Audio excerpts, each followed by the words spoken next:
أبحثوا عن علته ماذا هو. كتاب العلل للإمام أحمد موجود. نعم.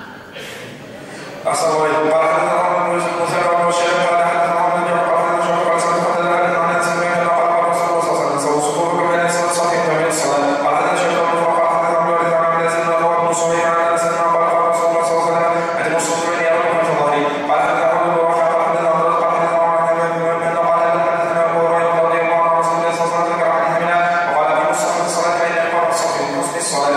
قال حدثنا أبو بكر بن جابر قال حدثنا عمرو عن شعبة قال حدثنا محمد بن سلمة والشيخ قال حدثنا محمد بن جعفر قال حدثنا شعبة عن عبد الله قال سمعت سعيد بن أبي جعفر الغفاري قال سمعت عمر بن بشير رضي الله عنه قال سمعت رسول الله صلى الله عليه وسلم عند البخاري يقدم له حديثا فتناوله مسلم كان جالسا عنده فقرأ فقال هل تجد إسنادا أحسن من هذا؟ هذا إسناد صحيح. قبض أبي عبد الله على لحيته قال يا مسلم فيه علة.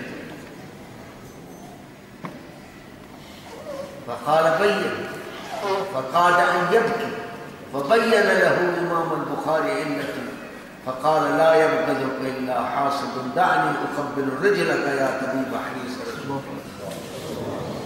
نعم. في الصف المقدم إذا كانت قرعة وقال عن الصف الأول الصف الأول ما كان إلا قرعة. قال حدثنا زهير بن حرب قال حدثنا جابر عن سعيد بن أبي هريرة رضي الله عنه قال قال رسول الله صلى الله عليه وسلم خير صف الرجال ولا شر فيه وخير صف النساء شر ولا. قال حدثنا أبو بن مسعود قال حدثنا عبد العزيز بن رضي عن سعيد بن هذا الإسناد قال حدثنا أبو بكر بن أبي شيبة قال حدثنا أبي عن سفيان بن حسن عن سعيد بن قال ما قرأت رجال عبد الزبير في عام مثل سبع من ضد الوزن قال النبي صلى الله عليه وسلم وقال بينما شر مسلم عن مسلم حتى يرفع يده. قال حدثنا عمر بن عمرو بن نافع وزهير بن حرب قال جميعا عن ابن عمر قال قال زهير حدثنا سفيان بن عن انس بن مسلم بن سعيد بن حديث عن ابي يبلغ النبي صلى الله عليه وسلم قال اذا استأذن احدكم امراته الى المسجد فليمنعها. قال حدثنا عمر بن حرب قال حدثنا يوسف عن شيخ قال قال نساء بن عبد الله عن الله قال سمعت رسول الله صلى الله عليه وسلم يقول لكم نساء المسجد اذا استأذنكم اليه وقال فقال بلال بن عبد الله والله لا. قال وحدثنا محمد بن مسلم قال حدثنا عبد الله بن هشام بن محمد قال انه شعر النبي صلى الله عليه وسلم في تركيا في آية صوفية. أنا زرت وشفت السيوف وشفت الأشياء الله أعلم بحقيقتها. نعم. قال وحدثنا محمد بن مسلم قال حدثنا عبد الله بن هشام بن محمد بن مسلم ان رسول الله صلى الله عليه وسلم صلى الله عليه العقبة ثم انصرف الى البدن فنحره وحجه جالس وقال بيد راسه خلق شقه الايمن فقسمه في من يليه ثم قال احمد الشق الاخر فقال انه طرحه طاويا. قال حدثنا الطاوي وقال حدثنا سفيان قال سمعت بن حسان. أحمد بن حنبل كانت عنده شعرات النبي صلى الله عليه وسلم وكذلك الإمام البخاري رحمه الله تعالى كانت عنده. نعم. أحسن الله عليك. قال حدثنا الطاوي وقال حدثنا سفيان قال سمعت بن حسان يخبر عن ابن سيرين عن انس بن مالك قال لما رأى رسول الله صلى الله عليه وسلم الجمرة ونحن النصر كان هو حلقنا والمحارب شقه الايمن فحلقه ثم ذهب وطلقت الانصاريه فاعطاه اياه ثم نظر الشق الايسر فقال احلق فحلقه فاعطاه معه وقال امسك بين الناس. قال حدثنا يحيى بن ابي قال قال ابي كان بن شهاب ليس بن عبد بن عبيد الله بن عبيد بن عاص قال وقف رسول الله صلى الله عليه وسلم في حجه الوداع يدل للناس يسالون في الرمضان وقال يا رسول الله لم اشعر فحلقت قبل ان انحر لم اشعر فحلقت قبل ان انحر فقال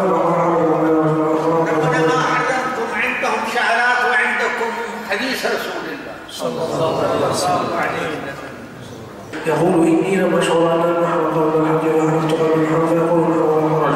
قال فحسنته يسر إذا نبري بما يتسمى ويجهل بالتقديم. قال أمر لك ليقال ثم قال يا قبيصة إن المسألة لا تحل إلا لأحد ثلاثة رجل تحمل حمالة فعلت له مسألة توصيلها ثم يمسك ورجل أصابته جاعة اشتهت ماله فعلت له مسألته حتى يصيب فوقه قوام حتى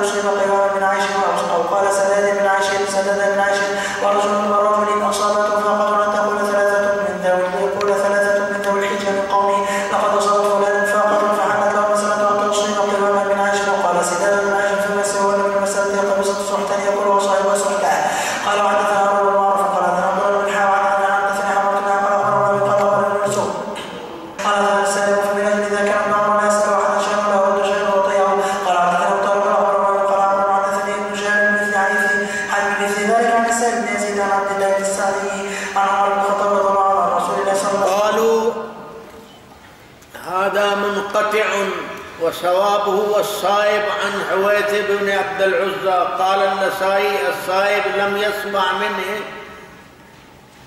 من السعدي كذا ذكره الحفاظ. حين ذلك عن الصائب بن يزيد عن عبد الله بن السعدي قال النسائي لم يسمع منه هذا الحديث، قالوا أنه منقطع. نعم. أحسن الله عليكم. وفي قال عن مسلم قال